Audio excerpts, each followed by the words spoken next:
renovation plans on campus. The Cyclones faced off against West Virginia last night. I'll tell you how the game went. And we have some more snow on the way. I'll tell you all about it tonight on Newswatch 18. This is Newswatch 18.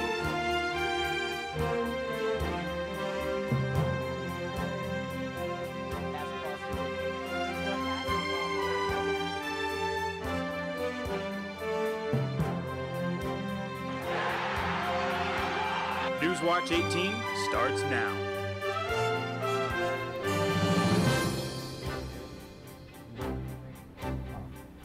Good evening and welcome to the Thursday edition of Newswatch 18. I'm Cole First. And I'm Kelley Werner. Thanks for joining us. In a reaction to kidnapping and death of Iowa teenager Kathleen Shepard last May, both the Iowa House and Senate have passed a bill to raise kidnapping penalties. Up for deliberation is whether or not kidnappers should receive earned time credit while in prison for good behavior. State Representative Chip Baltimore doesn't support earned time credit and argues that keeping kidnappers off the street is far more important than motivating good behavior. He points out that kidnapper and murderer of Kathleen Shepard has been released from prison 23 years earlier as a result of earned time credit, enabling him to kidnap her in the first place.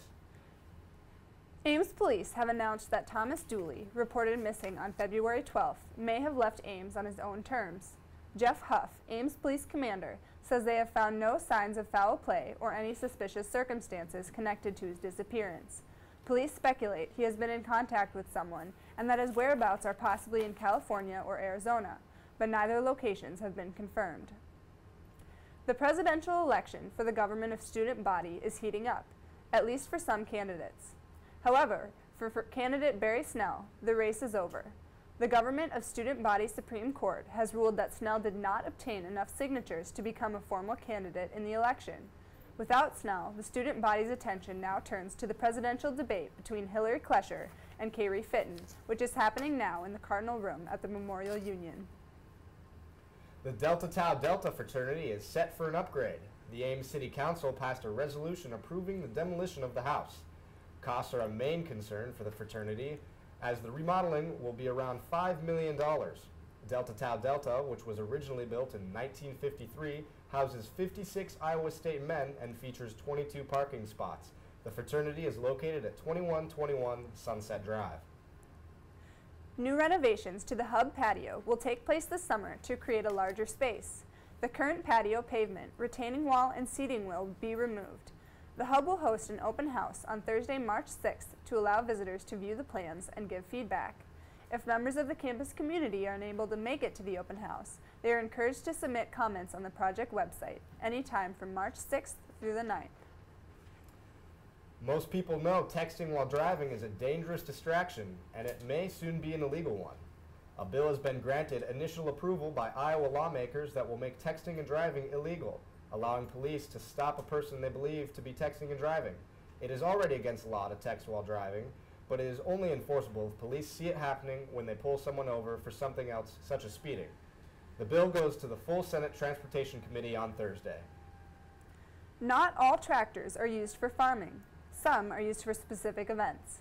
In the case of the Cyclone power pullers, they build tractors for one purpose: pulling. Ryan Berg has more. On any given night, you can find the Cyclone Power Pullers in the shop working on the next big thing. The Cyclone Power Pullers is a club compiled of students in biosystems and ag engineering. The members have been building and competing with tractors since 1998 and have quite the graveyard, as members would call it. President of the Cyclone Power Pullers, Dan Kilpack, walks us through the building process. The preparation starts with the initial design process. So every year we try to build upon our last year's design depending on how we did that year. But after the design process is done, we start getting parts, organizing sponsors, and getting money in to build the tractor. And once we start getting parts in, go through the prototype build, and then testing, and then to the final design process. Members use a computer program to bring the design to life. This tractor incorporates a 31-horse Briggs & Stratton engine that we're told to use from our competition. And our competition also gives us the tires, and then we're basically given a set of rules that we have to comply to. The rules include a weight limit of 800 pounds, sound limit of 94 decibels, and safety standards. Roughly 20 members work on the tractor and help maintain those from past years. So every year for competition, there's an A team and an X team. A team comprises of older members who design and build the new tractor. X team is built of younger members who redesign and rework some of the older things some of the things on the older tractor that didn't go so well the first year. Kilpack says with the design they have, they hope to do well at the competition this year. With photographer Michelle Schoening, I'm Ryan Berg for iState News. If you would like to see the Power Pullers in action, stop by their shop night Wednesdays at 7 at the IED2 building located north of Lago. ISU employees who receive emails with the subject line, "Your pay raise," should not get excited. ISU IT Services has identified the email as phishing scam using the address payrollservice@iastate.edu. Within the email, there's a link to a website that looks like an Access Plus login page. If you have clicked on this link and entered your personal information email abuse@iastate.edu or call the IT Solutions Center at 515-294-4000. With an increase in internet outages and drops in service, Campus Residence Hall's wireless internet will soon see an upgrade. The system installed 5 years ago was designed to accommodate about one device per student, but now students have multiple devices. The current system has 769 access points. The new system will offer 900. The total cost for the project will be $1.5 million, but students will not see an increase in student residential fees. Department of the Residence hopes the new system will be up and running fall 2014. Iowa State anticipates an increase in demand for its food safety training course. The new state regulation guidelines went into effect January 1st, requiring food establishments to designate a certified food protection manager to oversee the safe handling and preparation of food items. In order to meet the demands, specialists with human sciences extensions and outreach will offer more than 100 ServSafe courses across the state. ServSafe trains employees in food sanitation and instructs them on how to prevent foodborne illnesses. Bored with the gym? Not motivated to break a sweat? Skipping workouts? Even quitting altogether? If this sounds like you, there's help. In today's Health Minute, Holly Furfer shows one-man strategy and offers ideas on other ways to beat gym boredom.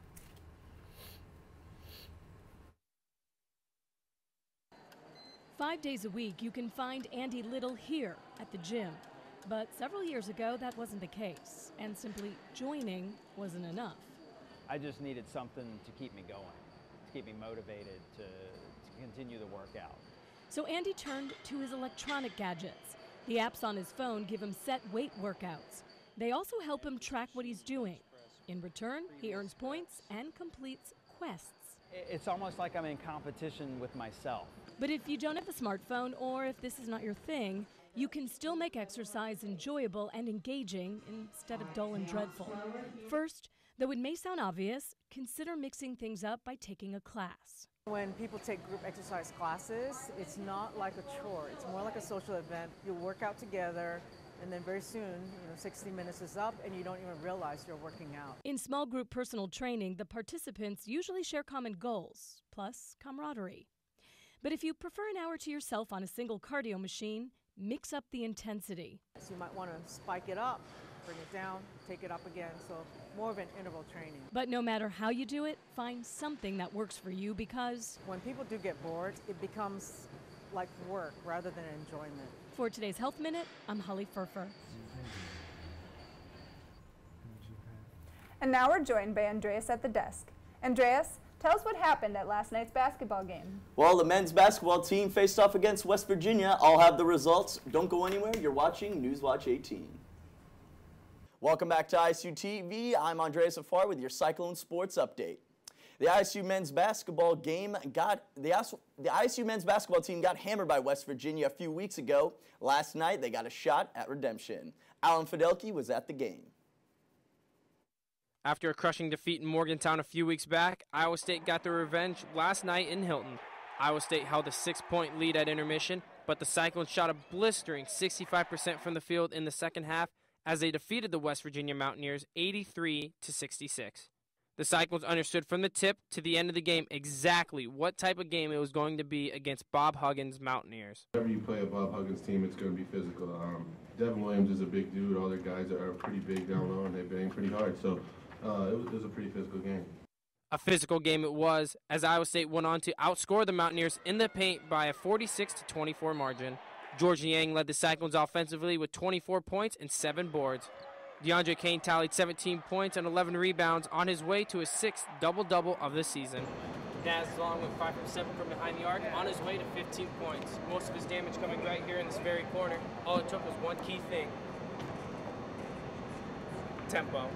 Well, tip for you guys: when he yanks his hands down, it's probably not going in when he shoots it. When he leaves that fall through up, he has good tempo on his shot. Tonight he had great rhythm and stepped up for us and hit threes. Monte Morris inserted himself into the record books by setting an ISU freshman single-game record with 12 assists, previously held by Will Blaylock, Gary Tompkins, and Jeff Hornacek with 11. With ISU TV Sports, I'm Alan Fidelki. The ISU women's team were also victorious on the court last night, where they beat number 15 Oklahoma State on the road 86-69. Freshman Jada Buckley and junior guard Nikki Moody stole the show in what proved to be a vital in their team's performance. Buckley bagged 26 points on the night and her second 20-point game of the season, while Moody found her name all over the board, scoring 9 points, 10 assists, and 10 rebounds. The Cyclones will travel to Kansas this Saturday, and the tip-off is set for 7 p.m. The 2014 Big 12 Championships for the men's and women's track and field teams is fast approaching. The highly anticipated event will take place in the Lead Rec Center and kick off this Friday, featuring 3 of the nation's top 25 athletes: Edward Kembo, first in the 800-meter, Edge Okoro, third in the 800-meter, and junior Christina Hillman, who recently finished top collegiate athlete at the USA Indoor Track and Field Championships this past Sunday. Hillman was 6th overall in a tournament filled with many professional athletes from all over the country. She is currently the NCAA leader in her event, and the meet will start on Friday at 10 a.m. The ISU women's softball team will travel down south to Baton Rouge this Friday to compete in the Purple and Gold Challenge hosted by LSU. The team will look to continue their red-hot campaign as they are off to one of the best starts in school history. Friday, we'll see a doubleheader against Lamar and Jackson State, with Saturday's action set to kick off against Harvard, followed by hosts LSU, and finishing up the event against Lamar again on Sunday. And that's all I have for your sports. Corey, please tell me these warm temperatures will stick around. Well, I wish I could say we had warm temperatures on the way. We're well below average for your Thursday, and I'll tell you just how cold we're going to get for the next couple of days, and also when your next chance of snow is next in the Newswatch 18 forecast. Stay with us. Back on Newswatch 18 with you. We're going to start off tonight with a picture that I shot on my way here tonight of the clouds starting to roll in. This is looking to the southwest, and we'll see on the satellite and radar with the clouds starting to move their way in. But our highs today, there was actually a very large temperature gradient across the state. Made up 21 in Ottumwa, 22 in Council Bluffs, only 4 in Mason City, and that is where we have much more snow cover, so we can't get as much daytime heating throughout the day. Temps have started to drop dramatically across the state. It's already 9 below in Mason City. We're at 2 below in Ames. We're still at 11 above in Council Bluffs, but the winds are really kicking up and dropping those wind chills down. It's 22 below in Mason City, 14 below wind chills in Sioux City, and even Council Bluffs is down below 0 at 1 below. And that has prompted the National Weather Service, to put out a wind chill advisory for basically the entire northern half of Iowa, and that will be in effect until 9 a.m. tomorrow morning, so expect another very cold morning for anyone going out for those early classes on Friday. Here is the clouds and radar, and there's that band of clouds starting to push its way in. It looks like we will get maybe a couple hours of clearing before the main band starts to push its way in overnight tonight. And that's also going to bring in our next chance at seeing some snowfall, and we'll see that as we get going on the Futurecast. High pressure was just off to our east for today, kept us clear and dry, but a frontal boundary is going to pass just to our south and west, but the big system comes in tomorrow afternoon, and that's going to bring us our first chance at some snowfall, I'd say sometime between noon and the dinner hour or so, and then another round comes in Saturday morning and into Saturday afternoon. It's, as the model runs have been coming out, it looks like the system is being downgraded more and more, and we'll see that as we move into our expected snow totals. Much more snow off to the north and west as we get into Saturday evening. 7.5 inches in Sioux City, just under 7 in Fort Dodge. Here in Ames, I'm going to expect right around 3 inches or so of new snowfall and just over a ½ inch in Des Moines.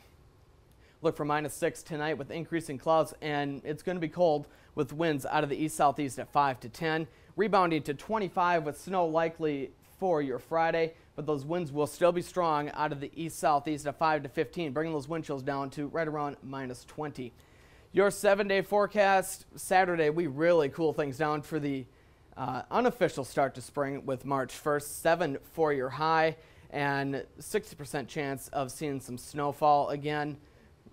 By the time we hit Saturday night, I expect right around 3 inches of snow. Sunday, even colder with 5, maybe a chance at a few lingering snow showers, but I think most of it's going to be out of here. By the time we hit Monday, we will clear off, but it's going to stay cold. 7 for your high, 13 on Tuesday. We do dry out getting into the middle of next week, and then there you go. That's the best I can do for a warm-up. Mid-20s when we should be getting up into the middle to upper 40s for normal temperatures for this time of year. That's all I got for weather. Kelley, back to you. University of Iowa President Sally Mason sheds new light on her sexual assault comment she made earlier this month. Mason stated that ending sexual assault was probably not a realist goal, just given human nature. Earlier today, she announced at a public forum that she was assaulted by a stranger during her college days. Mason stated that she wants young women to know where to go if something like that happens to them. The deadline for the new Title IX training is quickly approaching. The online training program is designed to improve Iowa State's efforts to ensure students understand and follow non-discrimination policies and procedures. The training program includes 2 courses, Title IX and Violence Prevention for Students and Unlawful Harassment Prevention. Only students working for the university will need to take the course on unlawful harassment prevention. The deadline for the training is tomorrow. And that's all we have for tonight's edition of Newswatch 18. Be sure to join us Tuesday for more Cyclone news, weather, and sports. Have a great weekend, Ames.